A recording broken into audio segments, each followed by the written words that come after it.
Downtown Miami, once viewed solely as a commercial district, has welcomed an influx of residents within the last couple of years. But does the area have enough services to meet the demand? Tony Alonso, member of the Downtown Development Authority Board and owner of La Época department store in downtown Miami, is here to share his opinion. Tony, thank you so much for joining me on Issues. You've seen La Época is, if anybody remembers old downtown Miami on Flagler, it used to be the old Walgreens building, and that's where your department store is. It used to be, up until very recently, that downtown Miami would close at 5 o'clock in the afternoon. Is that changing? Yes, absolutely, and that's moving.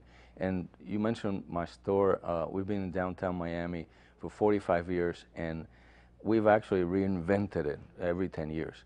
And the reinvention this time was in anticipation of those 29,000 units that were being under construction about 5 years ago. The condos. The condos, I knew that they were going to be built and they were going to be filled with people. And that's exactly what downtown needed, was residents, so that we can end up with a 24/7 type of downtown. That is really happening throughout the United States. That's been part of the big discussion, suburban life versus urban living. Absolutely. If you notice, in the last 50 years, back in the 60s, for example, everybody came downtown. In the 50s and 60s, everybody came downtown to shop. But then the stores went to where it was convenient, where people were moving into the suburbs. So you started with the shopping centers and the malls.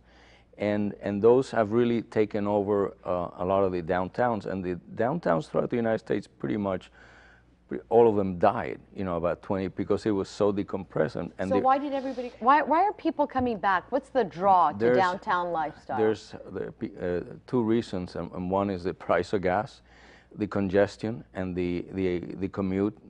Downtown Miami has significant amount of workers. I think an estimate of about 150,000 that come to downtown every day. And what's happened throughout the United States, not only in Miami, is that the younger professional would rather live and play in downtown, in this center city. Right. And it's become more, they generally don't have kids. There was a lot of criticism not too long ago by the president of Macy's department store regarding what was going on in downtown Miami. She said downtown Miami was not clean. The streets were filthy. It was a security issue. Parking was a severe issue. A lot of businesses didn't think downtown Miami was the place to do business. That made a lot of headlines, and to a large extent it was a very big positive, because the city of Miami at that time actually renovated all the streets and all the curbs and all the sidewalks in downtown Miami, and downtown Miami has transformed into a much more attractive place. It is safe in the sense that it has been safe, but there's always the appearance of lack of safety. But when you have... Sure, there were metal sheets that were covered the storefront windows. We had the Downtown Development Authority had a program to get rid of those sheets.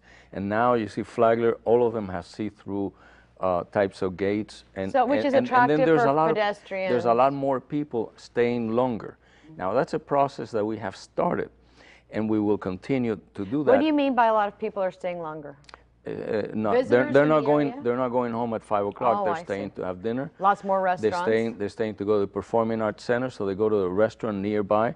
There's some restaurants like that are extremely successful, and they're open 7 days a week or 6 days a week, and they stay open till 8 or 9 or 10 o'clock at night. So all of a sudden you see people on the streets, you see cafes on the street, and that when you have people, there's that appearance of safety as well. Is there enough infrastructure to support the over 75,000 new residents in downtown Miami? Absolutely. In downtown Miami, we have it. And then with the change of the new zoning code, the Miami 21, they require a lot of open spaces. What's happening in downtown is not only happening there, it's happening throughout the rest of the city. You see more density along Coral Way. You see more density along 27th Avenue.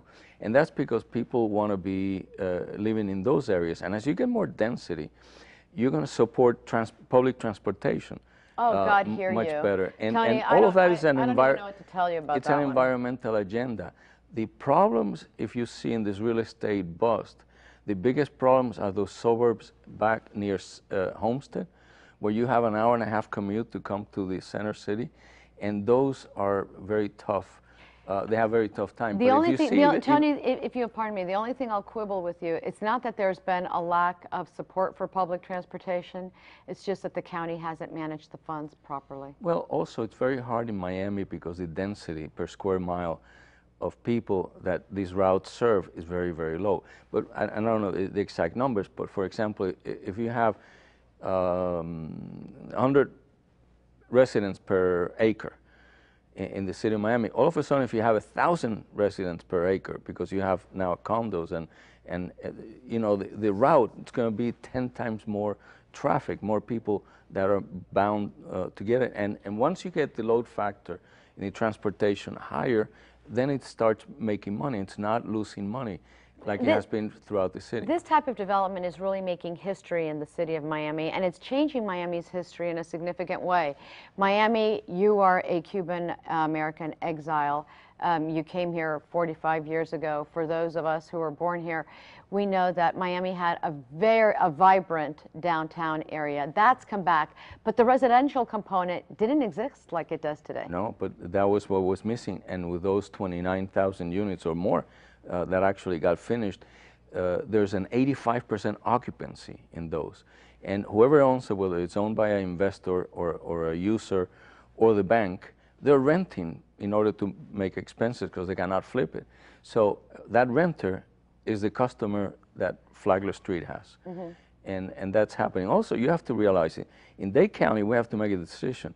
Are we going to keep going, intruding into the Everglades to more and more and more development, which is not good for the environment? We're restricted by the south because that's the end of Florida. The north we have Fort Lauderdale, and the east we have the Bay. So if we're going to grow, where are we going to grow? We have to grow up in density, and the most likely place to do it is in the center city, not only in downtown Miami, but you see a tremendous amount of development along Biscayne Boulevard and the rest of the city of Miami. And Tony Alonso will be following that development with you once again here on Issues. Thanks so much for joining us. Thank you.